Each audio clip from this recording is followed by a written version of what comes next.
Pada 1940, di tengah Perang Dunia Kedua, seorang ilmuwan bernama Percy Spencer berdiri di depan perangkat rahasia militer.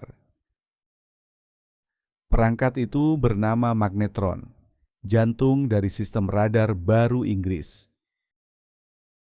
Tapi sesuatu yang aneh terjadi. Coklat di sakunya meleleh. Bukan karena panas matahari, tapi karena sesuatu yang tak terlihat. Sesuatu yang akan mengubah dapur di seluruh dunia selamanya.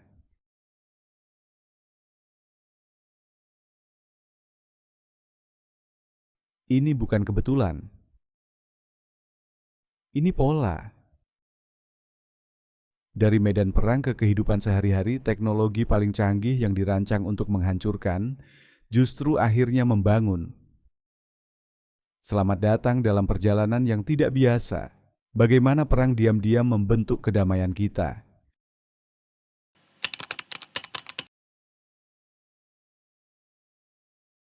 Cerita kita dimulai di tahun 1969. Saat dunia terpesona dengan pendaratan di bulan, sebuah proyek militer AS yang bernama ARPANET menghubungkan 4 komputer. Tujuannya? Sistem komunikasi yang bisa bertahan dari serangan nuklir.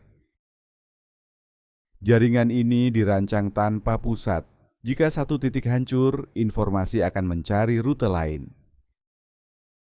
Mereka tidak berniat menciptakan Facebook atau YouTube.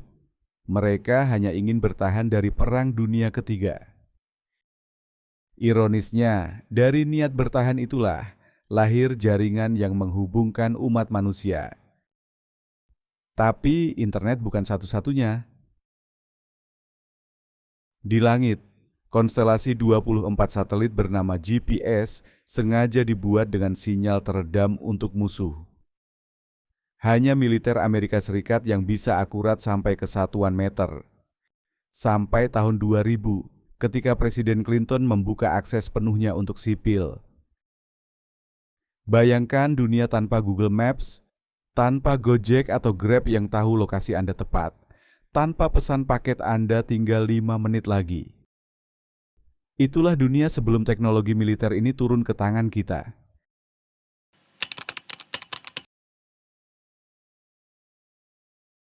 Sekarang, lihat sekeliling Anda. Mungkin ada teflon di wajan Anda, pelapis anti lengket yang awalnya melindungi peralatan amunisi dari karat. Atau nilon di jaket Anda yang diciptakan DuPont sebagai pengganti sutra untuk parasut tentara.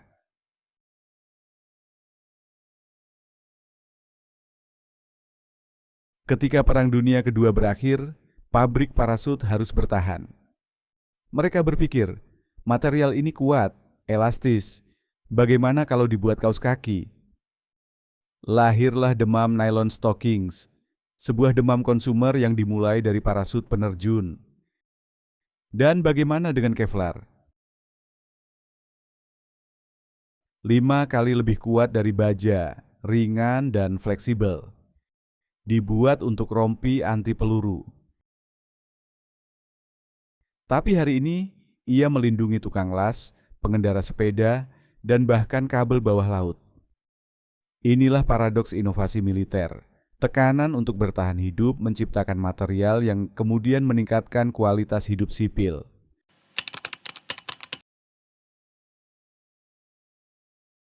Mungkin transfer teknologi paling mulia adalah di bidang medis. Perang adalah tragedi, tapi darinya lahir kemajuan penyelamatan nyawa yang tak terhitung. Teknik transfusi darah darurat disempurnakan di medan tempur. Sistem evakuasi dengan helikopter, standar golden hour untuk menyelamatkan korban trauma lahir di Korea dan Vietnam. Bahkan teknologi sinar X portabel yang biasa Anda lihat di klinik gigi, awalnya dibuat untuk mendiagnosa prajurit di garis depan. Dan anggota tubuh buatan yang semakin canggih, didorong oleh kebutuhan merawat veteran yang pulang dengan luka mengubah hidup. Setiap kali Anda melihat ambulans yang cepat, teknik bedah mikro, atau peralatan darurat, ingatlah, sebagian dari mereka berutang nyawa pada dokter-dokter yang berinovasi di bawah tekanan tembakan.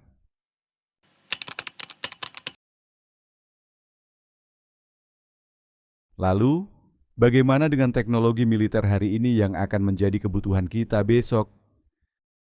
Drone, mata-mata udara yang menakutkan, kini mengambil foto pernikahan Anda dan memantau tanaman. Heads-up display yang membantu pilot menembak sasaran, sekarang memproyeksikan navigasi di kaca mobil mewah.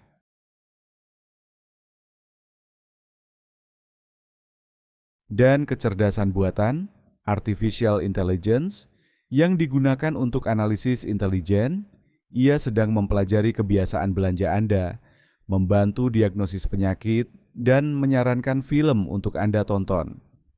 Siklusnya selalu sama. Ancaman menjadi inovasi, menjadi adaptasi, menjadi normalisasi. Yang dulu eksklusif untuk pertahanan, besok akan ada di saku Anda. Jadi, lain kali Anda memanaskan makanan dalam 2 menit di microwave atau mengeluh karena sinyal GPS lemah saat mencari jalan, berhentilah sejenak. Anda sedang memegang warisan dari konflik terbesar umat manusia. Sebuah pengingat yang aneh bahwa kemampuan kita untuk menghancurkan seringkali berjalan beriringan dengan kemampuan kita untuk menciptakan.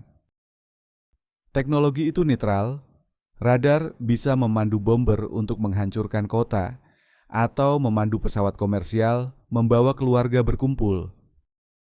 Tergantung di tangan siapa ia berada.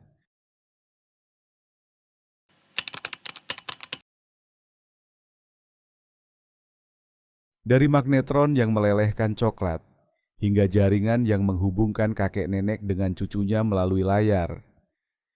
Inilah cerita bagaimana teknologi militer tidak hanya mengubah medan perang, tapi juga medan yang paling manusiawi, kehidupan kita sehari-hari. Cerita seperti ini ada di mana-mana, kita hanya perlu melihat lebih dekat.